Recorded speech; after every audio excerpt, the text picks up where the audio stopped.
स्वागत है आपका आपके अपने चैनल स्टडी यूपी पीटी में। दोस्तों, इस वीडियो पे हम चर्चा करेंगे पीटी के आपके टॉपिक हर्षवर्धन की। ठीक है, तो हमने इस वीडियो में हर्षवर्धन से संबंधित और ख़ास तौर से हर्षवर्धन से जो वंश संबंधित था पुष्यभूति वंश, उससे संबंधित सभी पूर्व परीक्षाओं में आए हुए इम्पॉर्टेंट तथ्यों को संकलित कर लिया है। तो चलिए शुरुआत करते हैं। हर्षवर्धन जो था ये पुष्यभूति वंश का शासक था। ठीक है, तो पुष्यभूति वंश के विषय में थोड़ा सा जान लेते हैं कि पुष्यभूति वंश की स्थापना कब हुई थी। गुप्त काल के बाद यानी गुप्तोत्तर काल में हुई थी। ठीक है, इस काल को और क्या कहा जाता था, पूर्व मध्यकाल भी कहा जाता था। ठीक है, अब क्या हुआ कि इसके संस्थापक कौन थे पुष्यभूति वंश के?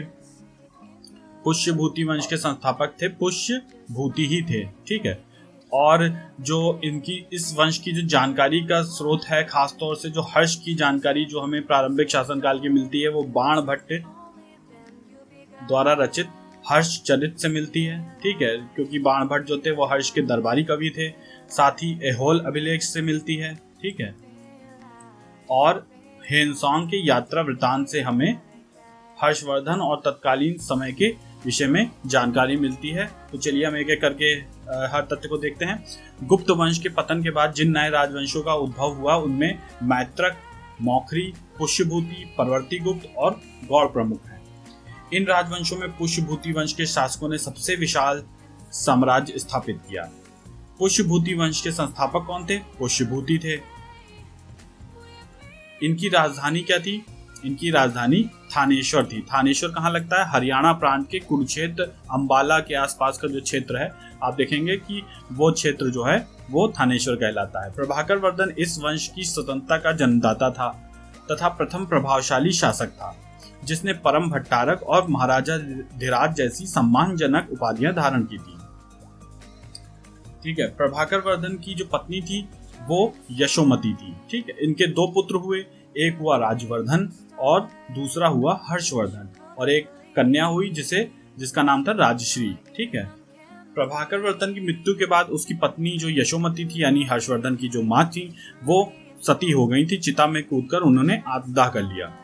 प्रभाकर वर्धन के बाद राजवर्धन राजा हुआ यानी हर्षवर्धन का बड़ा भाई राजा बना। राजवर्धन का प्रधानमंत्री उसका मेमेरा भाई भंडी था। मालवा अभियान से लौटते समय मार्ग में गौड़ शासक शशांक ने राजवर्धन की हत्या कर दी थी। ठीक है, तो इसके पीछे एक दिलचस्प कहानी है। चूंकि समय का अभाव है वरना ये कहानी सुनाई जाती, लेकिन हम मुख्य कुछ फैक्ट देख लेंगे। तो शशांक ने हत्या कर दी थी। क्यों कर दी थी? इसके पीछे जो कारण था, क्योंकि शशांक और देवगुप्त दोस्त थे। ठीक है, शशांक और देवगुप्त क्या थे? मित्र थे। अब ये देवगुप्त कौन था? तो चलिए देखते हैं। राजश्री का विवाह जो था वो कन्नौज के मौखरी राजा ग्रहवर्मा के साथ हुआ था। तो आपको ये ध्यान रखना कि राजश्री का विवाह जो था वो ग्रहवर्मा यानी ग्रहवर्मा जो था वो बहनोई था हर्षवर्धन और आपके राजवर्धन का। ठीक है, अब हुआ क्या है कि मालवा के शासक जो था देवगुप्त, ठीक है, मालवा का शासक देवगुप्त ने ग्रहवर्मा की हत्या कर दी, मतलब जो राजश्री के पति था उसकी हत्या कर दी, और राजश्री को उसने बंदी बनाकर कारागार में डाल दिया। ठीक है, राजवर्धन ने क्या किया? देवगुप्त को मार डाला। राजवर्धन ने इस चीज के लिए राजवर्धन ने हमला किया और देवगुप्त को मार डाला। परंतु देवगुप्त के मित्र जो था शशांक, इसने धोखा देकर राजवर्धन की हत्या कर दी। जब इन्होंने राजवर्धन ने देवगुप्त को हरा दिया तो शशांक ने कहा कि अरे हमसे गलती हो गई और हम मित्र बनना चाहते हैं, और देवगुप्त ने गलती की, और इस तरह करके बहला फुसला के राजवर्धन को धोखा दे दिया और मार दिया। अब हुआ क्या कि जब शशांक फिर वहां पहुंचा, आपका हर्षवर्धन जो था वहां पहुंचा, तो तब तक राजश्री वहां से भाग चुकी थी। तो ये कहानी है पूरी। अब चूंकि समय का अभाव है इसलिए पूरी कहानी नहीं बताई जा सकती, तो चलिए फैक्ट्स ही देखते हैं। फिर शशांक ये कौन था? शशांक ये वही था जो शैव धर्म का अनुयायी था जिसने बौद्धि वृक्ष कटवा दिया था। ठीक है, तो आपने पढ़ा होगा। राजवर्धन की मृत्यु के बाद 606 ईस्वी में फिर 16 वर्ष की अवस्था में हर्षवर्धन थानेश्वर की गद्दी पे बैठा, और उसने जो है थानेश्वर की गद्दी पे बैठने के बाद उसने इसकी तरफ अभियान छेड़ दिया, शशांक की तरफ। ठीक है, हर्ष को शिलादित्य के नाम से भी जाना जाता है। तो अभी हम बताएंगे हर्ष के और क्या क्या नाम थे। हर्ष के जो है शिलादित्य के अलावा जो है हर्ष को कुमार भी कहा जाता था, और इसका एक और नाम था सकलोतर पथनाथ। ठीक है, सकलोतर पथनाथ। ठीक है, सकलोत्तर पथनाथ यानी कि समस्त उत्तर का नाथ, मतलब समस्त पूरे उत्तर क्षेत्र का नाथ कहलाता था। इसने परम भट्टारक नरेश की भी उपाधि धारण की थी। खैर ये तो हो गया। फिर इसने, हर्ष ने जब गद्दी पर बैठा तो इसने क्या किया, हर्ष ने शशांक को पराजित करके कन्नौज पर अधिकार कर लिया और उसे अपनी राजधानी बनाया। ठीक है, फिर जो था इसने कन्नौज को भी अपने में शामिल कर लिया। हर्ष और पुलकेशिन द्वितीय के बीच में नर्मदा नदी के तट पर युद्ध हुआ जिसमें हर्ष की पराजय हुई। हर्षवर्धन क्या था, इसने साम्राज्य के विस्तार के जब कर रहा था तो नीचे दक्षिण की तरफ जो पुलकेशिन द्वितीय था वो भी साम्राज्य विस्तार में लगा हुआ था और दोनों की भिड़ंत नर्मदा नदी के पास में हो गई जिसमें हर्ष की पराजय हुई। और ये पराजय कब हुई थी? ये पराजय हुई थी 630 से 634 ईस्वी के मध्य में। ठीक है, इस वक्त। और ये मूल स्थान क्या था? नर्मदा नदी के किनारे हुई थी। ठीक है, और चीनी यात्री जो हेनसोंग था ये हर्षवर्धन के शासनकाल में भारत आया था। तो मोस्ट इंपॉर्टेंट, इसको जरूर ध्यान रखिएगा क्योंकि पूछा ही जाता है कि हर्षवर्धन किसके काल में आया। ठीक है, आगे देखते हैं कि हेनसोंग को यात्रियों में राजकुमार, नीति का पंडित, वर्तमान में शाक्य मुनि कहा जाता है। ठीक, वर्तमान शाक्य मुनि कहा जाता है। तो ये इसके उपनाम भी कहे जाते हैं हेनसोंग के। वह नालंदा विश्वविद्यालय में पढ़ने एवं बौद्ध ग्रंथ संग्रह करने के उद्देश्य से भारत में आया था। हर्ष ने 641 ईस्वी में अपने दूत चीन भेजे तथा 643 ईस्वी तथा 645 ईस्वी में 2 चीनी दूत को उसके दरबार में भी आए। ठीक है, ये हर्ष का जो सीमा क्षेत्र था वो ये है। मैप के द्वारा देखा जा सकता है कि ये पूरा जो क्षेत्र है वो हर्ष के अधीन क्षेत्र था। ठीक है, तो इसमें क्या हुआ, जो उसने शशांक की हत्या करके कन्नौज पे अधिकार कर लिया। ठीक है, और क्या था, जब ये हर्षवर्धन जो था ये साम्राज्य विस्तार में लगा हुआ था तो दक्षिण में पुलकेशिन द्वितीय भी साम्राज्य विस्तार में लगा था। तो दोनों की भिड़ंत कहाँ हुई थी? नर्मदा नदी के तट पर। ठीक है, तो ये चलिए आगे देखते हैं। इसीलिए अपने को ये सकलोत्तर पथनाथ भी कहता था क्योंकि ये अपने को उत्तर का नाथ बताता था, पूरे उत्तर क्षेत्र का। ठीक है, चलिए आगे देखते हैं। हर्ष ने कश्मीर के शासक से बुद्ध के दंत के अवशेष जो थे बलपूर्वक प्राप्त किए और हर्ष के पूर्वज जो थे भगवान शिव और सूर्य के अनन्य उपासक थे। प्रारंभ में हर्ष भी अपने कुल देवता शिव का परम भक्त था। चीनी यात्री हेनसोंग से मिलने के बाद उसने बौद्ध धर्म की महायान शाखा को राज्याश्रय प्रदान किया और पूर्ण रूप से बौद्ध बन गया। ठीक है, तो पहले तो वो शैव धर्म का अनुयायी था, बाद में वो बौद्ध बन गया।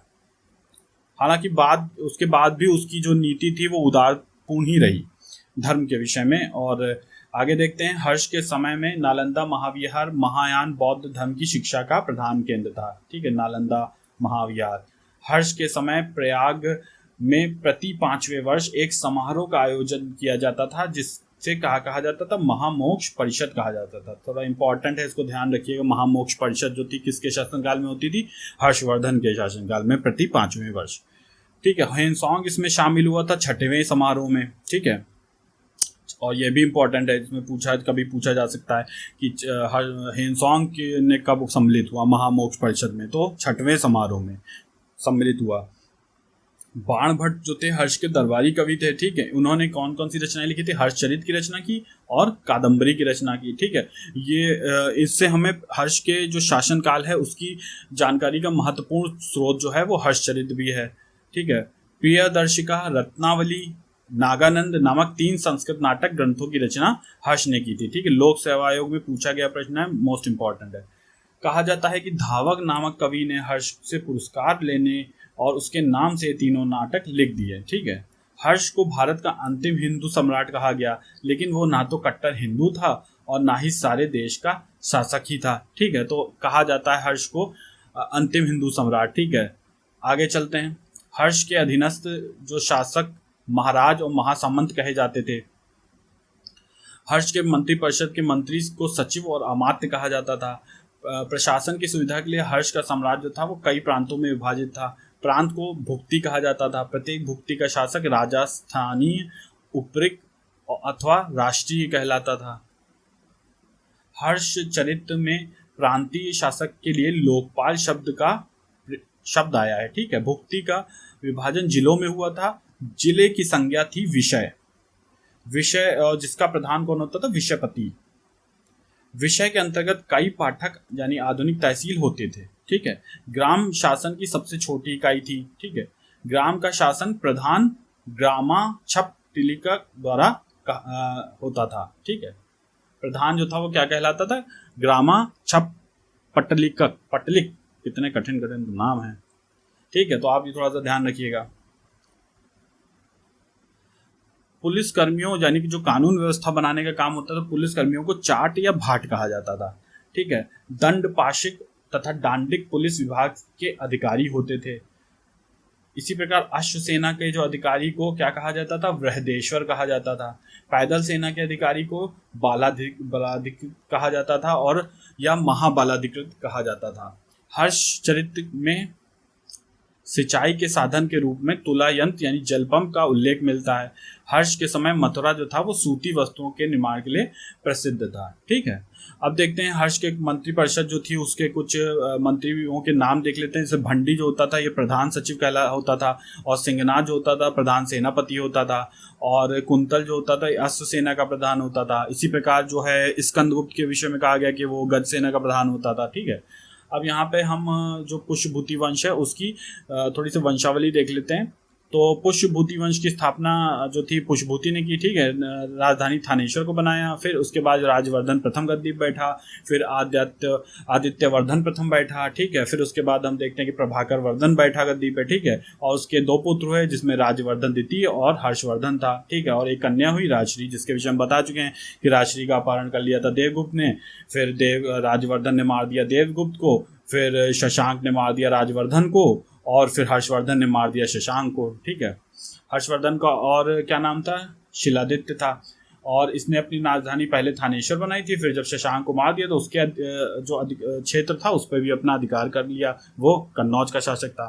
ठीक है, आगे देखते हैं कि पुष्यभूति वंश हूणों से संघर्ष के कारण प्रसिद्ध हुआ था। हर्षवर्धन 606 ईस्वी में राजगद्दी पर बैठा।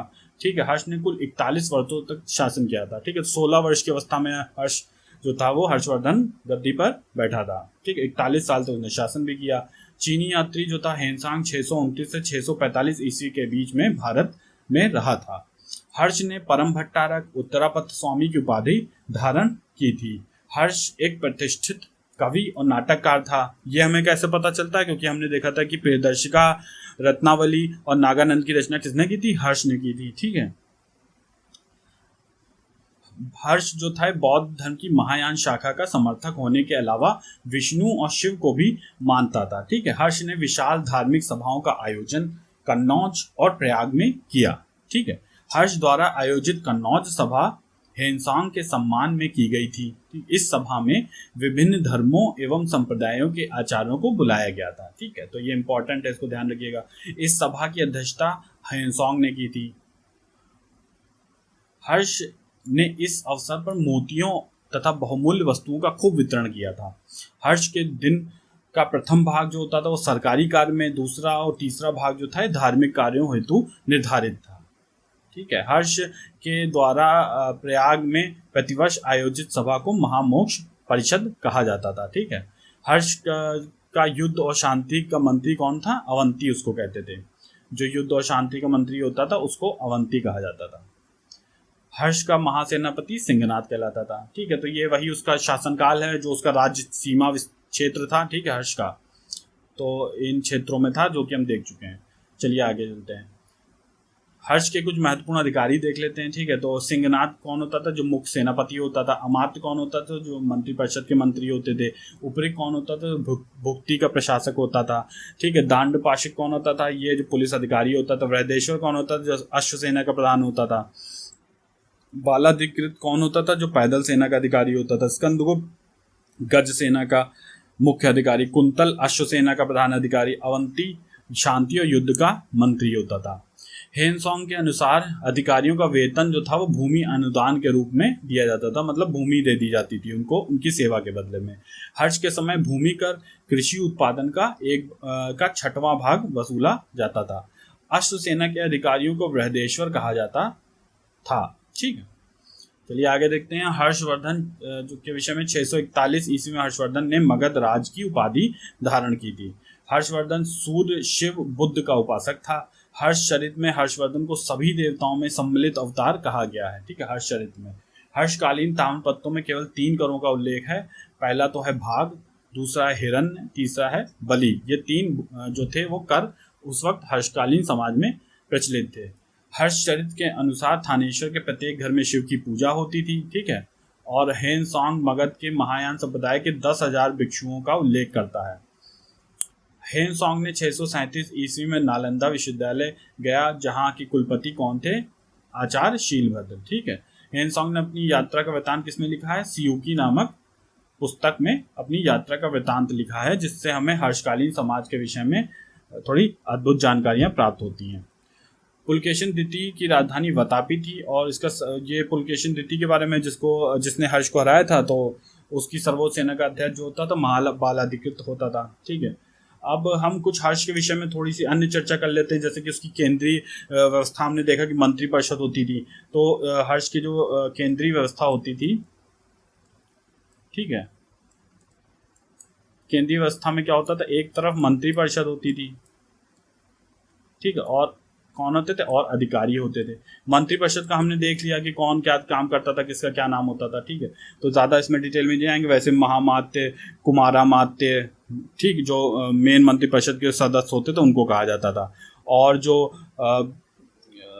और इसमें कुछ विशेष, जैसे न्याय व्यवस्था की बात कर लेते हैं। न्याय व्यवस्था में क्या था कि हर्ष के टाइम पे जो न्याय था, राजद्रोह के लिए जो है आजीवन कारावास की सजा दी जाती थी, डकैती के लिए दाहिना हाथ काट दिया जाता था, और अंग भंग और आर्थिक जुर्माने लगते थे। ठीक है, न्याय व्यवस्था में।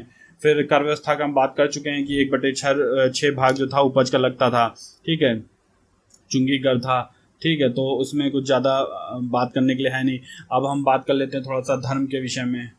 ठीक है, धर्म के विषय में बात कर लेते हैं। तो हर्ष जो था वो बौद्ध धर्म का था, और पहले वो शैव धर्म को मानता था। उसके जो पूर्वज भी थे वो भी शैव धर्म को मानने वाले थे। और महामोक्ष परिषद की भी चर्चा कर चुके हैं, तो कुछ खास है नहीं। फिर शिक्षा और साहित्य में हम देखते हैं कि साहित्य में हर्ष ने जो है 3 रचनाएं की थी। संस्कृत में 3 नाटक लिखे थे, प्रियदर्शिका, रत्नावली और नागानंद। ठीक है, और मेन जो है इसमें जो है हर्ष के जो दरबार का जो दरबारी कवि था वो बाणभट्ट था, जिसने हर्षचरित की रचना की थी। ठीक है, तो दोस्तों ये हर्षवर्धन के विषय में समस्त जानकारियाँ पूरी हो गई हैं। अब इससे संबंधित क्वेश्चन जो है, हर्षवर्धन संबंधित जो पूर्व परीक्षाओं में जो क्वेश्चन आए हैं, जो उनको हम डिस्कस कर लेंगे। तो चलिए मिलते हैं नेक्स्ट वीडियो में, तब तक के लिए धन्यवाद।